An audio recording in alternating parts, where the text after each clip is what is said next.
Ang ating ebanghelyo ngayon gives us a very practical reminder about community living. Alam nyo, the Gospel of Matthew is divided into 5 major sections. At ano yun? Yung 5 major sections na yon, iba't ibang concern na ina-address ni Mateo. At itong chapter 18, ito yung tinatawag niyang Discourse on Community Living.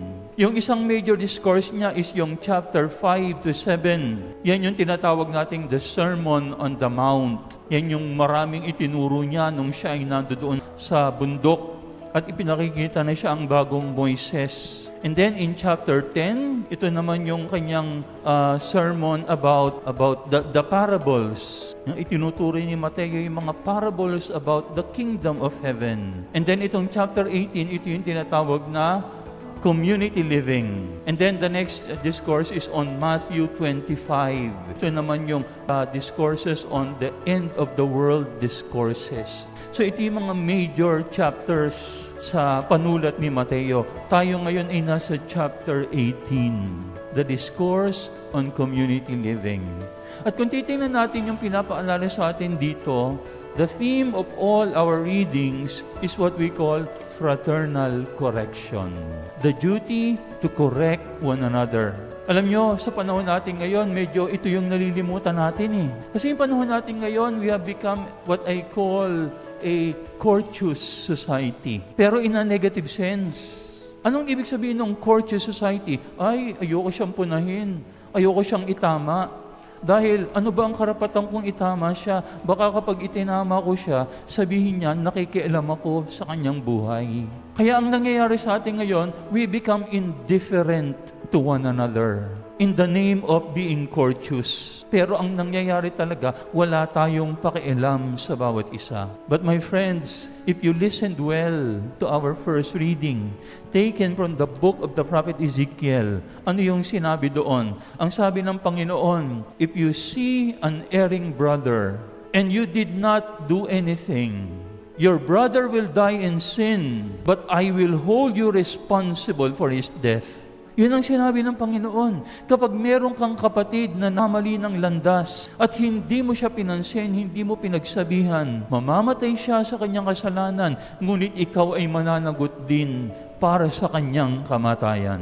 Maliwanag yun. God wants us to be responsible for one another. And then at the second part, ang sabi doon, ngunit kung pinagsabihan mo naman siya at hindi siya nakinig sa'yo, he will die in his sin, but you will be saved. Mamamatay siya sa kanyang kasalanan, ngunit ikaw naman ay mananatiling ligtas. So again, the duty to correct one another. And that is very consistent in the Scripture. Sinasabi ni San Pablo, walang sino man ang nabubuhay para sa sarili lamang.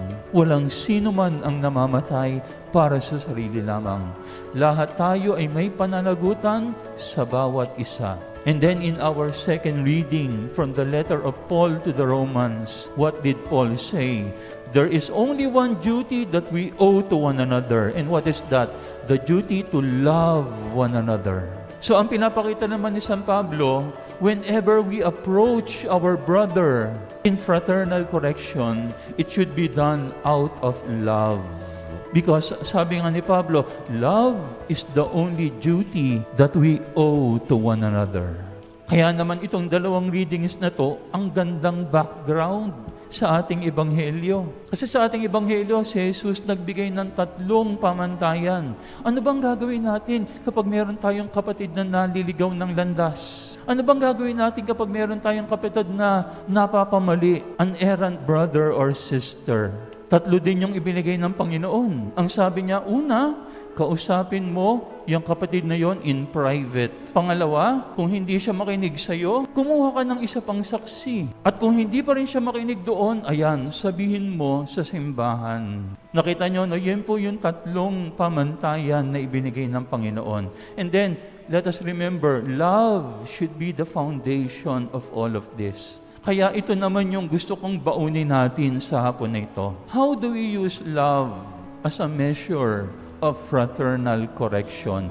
What kind of love should we practice when we correct one another? Una, a caring love. Pangalawa, an inquiring love. At pangatlo, a restoring love. Anong ibig sabihin ko ng a caring love? Kapag meron kang nakitang kapatid mo na nagkakamali, lapitan mo, pagsabihan mo, remind him. Hindi ba ganun ang pag-care? Nating kalimutan, meron po tayong principle, care before you confront. Anong pagkakamali po ng marami sa atin? Gusto natin mag-confront agad. Hindi naman natin ipinapakitang we care. What is the natural reaction of someone who is confronted without feeling that he is cared for? You will become defensive. Ganun naman yun eh. Kapag hindi mo nararamdaman na itong taong ito ay may pagmamahal sa akin, kapag ako ay pinagsabihan yan, magiging defensive lang ako. Pero kapag naramdaman kong mahal ako ng taong ito, then pwede na niya akong i-confronta. So a caring love reminds us, care before you confront. Maliwanag yung sinabi ni Jesus eh. Kaya nga sabi niya, kausapin mo muna ng sarilinan. When a person sins, talk to the person. Do not talk about the person. Di ba yan ang ating pagkakamali? Hindi natin kinakausap yung tao. Pinag-uusapan natin yung tao. Yun ang problema eh. We don't talk to the person. We talk about the person. And when we talk about the person, ayan, iba na ang tawag dyan. Chismis na ang tawag dyan. At marami sa atin dyan, we are experts in that. When someone sins, let us make sure that we talk to the person and not talk about the person. Because when we talk about the person, what happens? We are already destroying the reputation of the other. So yan yung unang principle na pinapaalala sa atin ng Panginoon, the caring kind of love. Care before you confront. Talk to the person and not talk about the person. Again, it is consistent with our caring kind of love. Care before you confront. Talk to the person and not talk about the person. Pangalawa, the inquiring kind of love. Anong ibig ko sabihin sa inquiring kind of love? When we are in disagreement with another person, our goal should be to know the truth and not only to win an argument. Our goal should be to know the truth, to discover the truth, and not simply win an argument. Kaya inquiring. Gusto nating malaman ang katotohanan. Hindi lamang manalo sa usapan. Hindi lamang manalo sa isang pagtatalo. Kasi di po ba pwedeng mangyari yun na kapag kayo ay may pagtatalo, magaling kang magsalita, magaling kang mag-articulate, matalino ka, ano mangyayari? You can win an argument, but the truth lost. Nanalo ka sa usapan, pero natalo ang katotohanan. Dapat pag meron tayong hindi pagkakaunawaan, what should be our goal? Alamin ang katotohanan, hindi lang manalo sa usapan. Because if you are very articulate, you are very fluent, you can even manipulate the law, what can happen? Oh, you will win the argument, but the truth lost. Yung taong nasa katotohanan, siya pa yung magmumukhang talunan dahil magaling kang makipagtalo. At kapag ganyan ang nangyari, walang nananalo. Lahat tayo ay talo. Again, we remind ourselves, what is the principle? When we are in a disagreement, our goal should be to discover the truth and not simply win an argument. Ito yung dahilan kaya sinabi ni Jesus, bring another person with you. Why? Because kapag merong isang tao na nandoon objective, siya yung magiging witness. And our goal will be the objective truth. Hindi lang ito pagalingan ng bukadora. Kaya nga ito ang aking ipapaalala, lalong-lalo na sa mga lawyers, kung may lawyers man na nandito, alam niyo po, that will be a grave responsibility when we face God afterwards. Huwag nating isipin na, oh Lord, ang dami ko pong naipanalong kaso. Ang tatanungin sa iyo ng Panginoon, naipanalo mo ba ang katotohanan? Hindi lang kaso, naipanalo mo ba ang katotohanan? So yan po yung the inquiring kind of love. Alamin mo yung katotohanan. Kung ako ang nagkamali, okay lang. Tatanggapin ko yun dahil yun ang katotohanan. Kung ikaw ang nagkamali, okay din. Tanggapin mo naman ang katotohanan. That should be the goal of every argument. Discover the truth and not simply to win an argument. At ano po yung pangatlo at huling-huli? The restoring kind of love. Bakit restoring? Because our goal is not simply to win. Our goal ultimately is to win over the other person.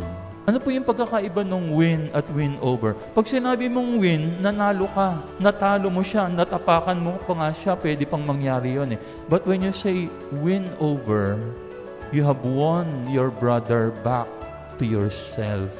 Now, maaring hindi naibalik, no? Yung inyong dating pag-uugnayan, pero ang mahalaga, you have nawala yung hidwaan. Maaring hindi kayo magiging magkaibigan uli, pero sana mawala ang hidwaan. And that is why you need to practice the restoring kind of love. And how do we do that? By prayer, by grace. This is the reason why Christ said, pag hindi pa rin sila makinig doon, call the church. Hindi lang yung simbahan talaga ang tinutukoy ni Jesus dito. Jesus is talking about the aspect of grace. Why?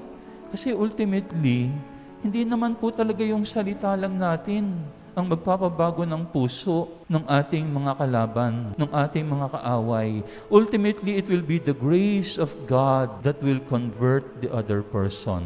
And that is why we need to continuously pray for the other person.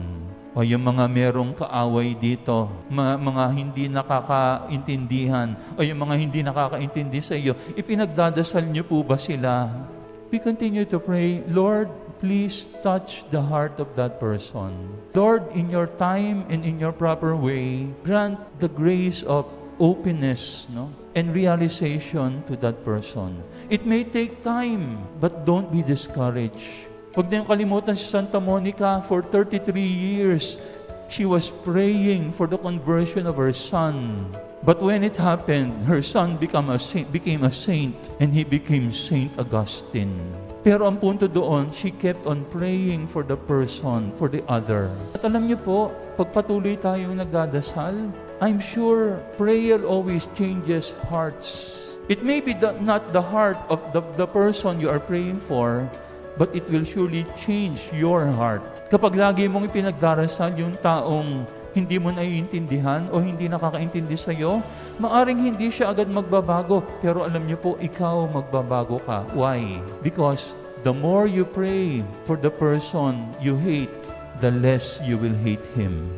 And the less that you will hate him, that will be the first step to winning over the other person. Nagkakaroon ng restoration, a restoring kind of love. Mga kapatid, sabi ni Pablo sa ikalawang pagbasa, love is the only obligation that we owe to one another. When we correct an erring brother or sister, it should be founded on love. What kind of love? A caring kind of love, an inquiring kind of love, and a restoring kind of love.